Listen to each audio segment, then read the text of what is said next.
Kjo është Liliana Mama, një grua shumë e veçantë, e cila pavarësisht fatkeqësive në jetë, nuk ka humbur asnjëherë kurajon për të jetuar dhe ndihmuar çdo person që ka pasur të njëjtin fat si ajo. Rreth 32 vite më parë, kur akoma nuk i kishte mbushur të 15-at, ajo kaloi disa ditë gjatë pushimeve të shkollës në fshatin Velipot të Tepelenës, ku çdo ditë shkonte bashkë me shoqet për të korrur grurin. Për një moment, ajo aksidentohej duke humbur të dyja duart. Dhimbja që i solli kjo fatkeqësi në fillim ishte shumë e madhe, por pastaj mësoi se jeta, edhe pse ishte e ndarë në 2 pjesë, duhet të jetojë. Vite më pas, Liliana arriti të vinte proteza.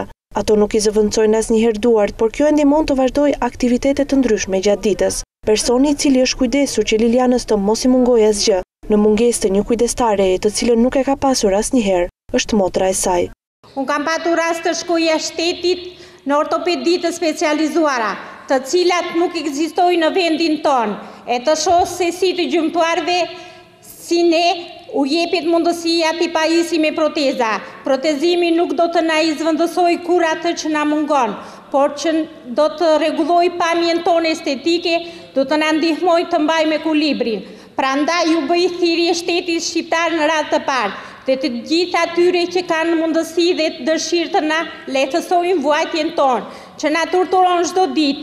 Jeta ime unë da në 2 pjesë, me duar dhe pa duar, për të balluar këtë jetë të vështirë time, një kontribut të madh ka marrë nga familja ime dhe në veçanti nga motra. Sakrifica e saj është një heroizëm, duke drejtuar toni që ne marrim nuk është i mjaftueshëm as për nevojat tona jetike, e jo më për të paguar kujdestari.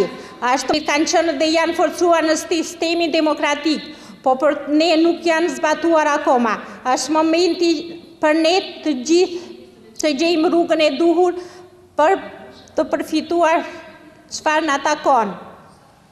Qendre kanë qenë dhe është sigurimi i të drejtave të cilat deri tani nuk i përfitojmë dhe aftësimin e integrimi ynë në jetën normale të përditshme. Momentalisht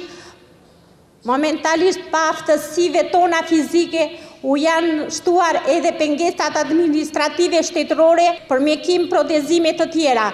Kjo më bëri mua që të ndërmarr iniciativën për krijimin e një qendre të tillë, duke mbështetur në ligjin numër 8779, datë 14/12/1994, ndryshuar me ligjin numër 8052, datë 21/12/1995 për statusin e invalidit të punës.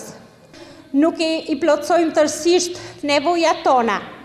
47 vjeçarja Liliana Mama, së bashku me persona të tjerë të cilët janë aksidentuar gjatë punës dhe kanë humbur duart 5 vite më parë, kanë krijuar qendrën për invalidët e punës, të gjymtuar në duar, ku mblidhen së bashku e kalojnë orë të tëra duke ndihmuar njëri tjetrin.